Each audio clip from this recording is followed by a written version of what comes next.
প্ৰাকৃতিকভাৱে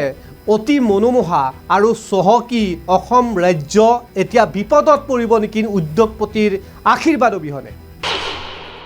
আপোনালোকে কি ভাবে আদানী আম্বানীৰ ওপৰতে অসম নিৰ্ভৰশীল হৈ থাকিব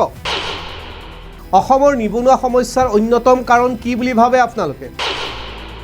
আদানী আম্বানীয়ে উৰিষ্যাত 10 লাখ 20 লাখ কোটি টকা খৰচ কৰিব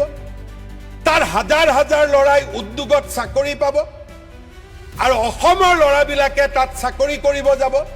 আৰু মই শ্ৰদ্ধাঞ্জলি আঁচনিৰে তেওঁলোকৰ মৃতদেহ অসমলৈকে উভতাই আনি থাকিম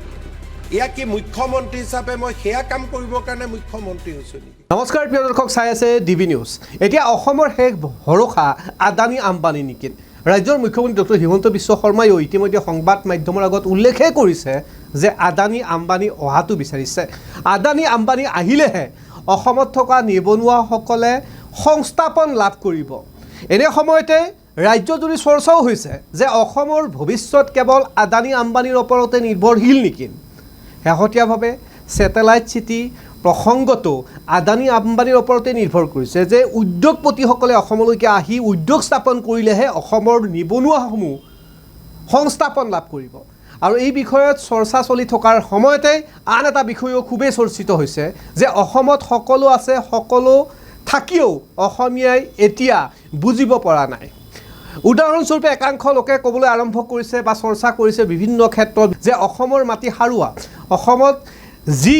আমি উৎপাদন কৰিব বিচাৰিছোঁ অৰ্থাৎ কৃষি ক্ষেত্ৰত অসম স্বাৱলম্বী হ'ব পাৰে পশুপালনৰ জৰিয়তে অসম স্বাৱলম্বী হ'ব পাৰে মৎস্য পালনৰ জৰিয়তে অসম স্বাৱলম্বী হ'ব পাৰে অসম কেতিয়াও আদানী আম্বানীৰ ওপৰত নিৰ্ভৰশীল নহয় অসম অসমীয়াৰ ওপৰত বা অসমত বসবাস কৰা লোকসকলে নিজৰ কৰ্মৰ ওপৰত ভিত্তি কৰি অসম স্বাৱলম্বী হ'ব পাৰে কিন্তু শেহতীয়াভাৱে আদানী আম্বানীৰ প্ৰসংগত ৰাজ্যৰ মুখ্যমন্ত্ৰীয়ে দিয়া এই মন্তব্য আপোনালোকক শুনাইছোঁ আজি ছেটেলাইট চিটি আমি কৰিব নোৱাৰো আদানী আম্বানীক যদি আমি মাতিব নোৱাৰো তে ৰুল কৰক ভাৰতবৰ্ষৰ কোনো ৰাজ্যত আদানী আম্বানী যাব নালাগে আদানী আম্বানীয়ে উৰিষ্যাত 10 লাখ 20 লাখ কোটি টকা খৰচ কৰিব তাৰ হাজাৰ হাজাৰ লৰাই উদ্যোগত চাকৰি পাব আৰু অসমৰ লৰাবিলাকে তাত চাকৰি কৰিব যাব আৰু মই শ্ৰদ্ধাঞ্জলি আঁচনিৰে তেওঁলোকৰ মৃতদেহ অসমলৈকে উভতাই আনি থাকিম ইয়া কি মুখ্যমন্ত্ৰী হিচাপে মই হেয়া কাম কৰিবৰ কাৰণে মুখ্যমন্ত্ৰী হৈছো নেকি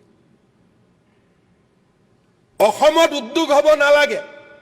কেৰালাত উদ্যোগ হওক হায়দৰাবাদত উদ্যোগ হওক গুজৰাটত উদ্যোগ হওক অসমৰ চাহ বাগিচাৰ ল'ৰা ছোৱালীবিলাক অসমৰ যুৱ প্ৰজন্ম তাতে কাম কৰিব যাব বেমাৰত মৃত্যু হ'ব আৰু আমি বাজেটত শ্ৰদ্ধাঞ্জলি আঁচনি ঘোষণা কৰিম ডেড বডি উভতাই অনাৰ বাবে হেয়া নেকি মোৰ ভাগ্য অধ্যক্ষ মহোদয় আমি পৰিৱৰ্তন হ'ব লাগিব আদানী আম্বানীক হয় আমেৰিকালৈকে পঠাই দিয়ক